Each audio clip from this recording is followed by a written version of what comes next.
risk of dying during the next year.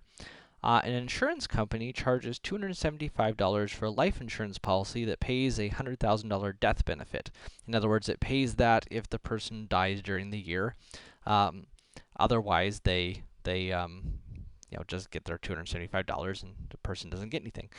So what is the expected value for the person who's buying the insurance? So there's two possible outcomes here. So outcome number one, of course, is dying, and outcome number two is not dying.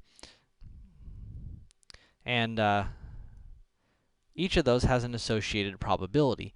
The probability of dying, presumably, is 0.00242, and the probability of not dying, then, is the complement of that, which is 99758, right? 1 minus the probability of dying.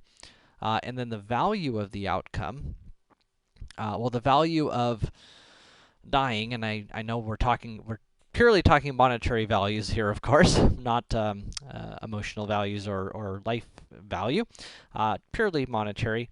Then for the person buying the insurance and their family, the value of to them is the $100,000 they get minus the $275 they had to pay for the policy.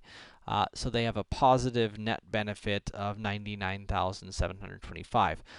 If they don't die, then the financial value of the insurance is a negative $275. So our expected value then, is the probability multiplied by the value of the outcome plus our other probability times the value of its outcome. And altogether, that gives us a negative value of 33. In other words, if we had a bunch of people, thousands of people, who are, thousands of 40-year-old men, then on average, the men will have lost $33. Now, it's not surprising that this value is negative. That's the only way the insurance company can afford to offer policies.